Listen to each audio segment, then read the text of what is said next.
Suñu Presse à la présentation, Mam Anta Diamé. Bonjour, les quotidiens de ce mardi ont massivement traité la prestation de serment du président élu Bassirou Diomaye Faye, un rituel républicain qui sera suivi de la passation de son pouvoir avec son prédécesseur Macky Sall.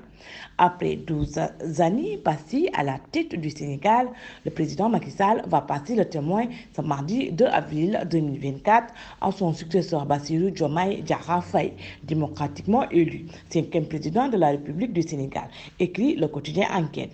Il ajoute que la cérémonie de prestation de serment du président élu, dimension la plus solennelle de la journée, qui se déroulera au Centre international de conférence Abdou Diouf de Diamniadio, sera suivie de son installation officielle dans ses fonctions, le tout obéissant à un rituel républicain solennel cadré par la Constitution.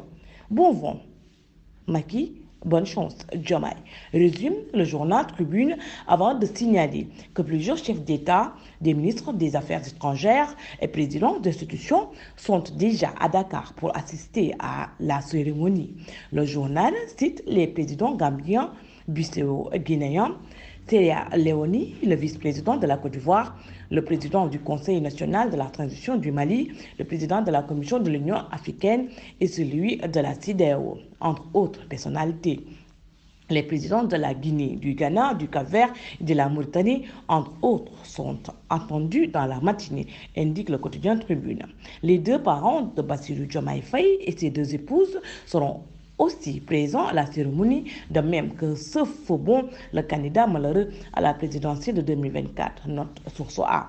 Bassirou Diomaye Diakhar Faye en fait aux manettes, titre des Échos, pour évoquer l'agenda hyper surchargé qui attend le nouveau chef de l'État, porteur d'un projet dont une des ambitions est de mettre fin à la politisation foncière de la haute fonction publique et celle du fromagisme d'État, nous dit source A.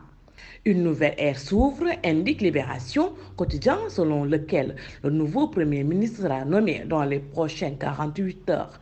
Vox Populi estime que Diomaye Faye est déjà sous pression face à 1001 priorités, parmi lesquelles le coût de la vie, la question de l'emploi, la réconciliation nationale. Le journal cite également la problématique de la réappropriation des richesses nationales ainsi que celle de la restauration de l'état de droit et de la démocratie, du renforcement des organismes de contrôle, sans compter les questions relevant de la politique étrangère. D'où cette manchette de Vox Populi, prestation de serment d'un président attendu de toute urgence. Désigné candidat du parti PASTEF alors qu'il était en prison, il a finalement atterri au palais 10 jours après sa libération, rappelle l'observateur, selon lequel le nouvel élu doit être d'un bon état psychologique. Qu'à cela ne tienne, semble répondre au soleil. Des prières pour le pays et le président élu ont été dites lors de la veillée pascale à la cathédrale de Dakar, indique ce journal.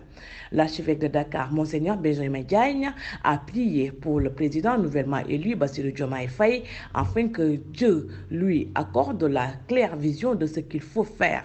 Avant ce journal, selon lequel le prélat n'a pas manqué d'appeler à la réconciliation nationale et à l'engagement des citoyens des populations de notre pays. Bonne lecture et bonne journée. Suñu Presse vous a été offert par l'Agence sénégalaise de la reforestation et de la Grande Muraille Verte.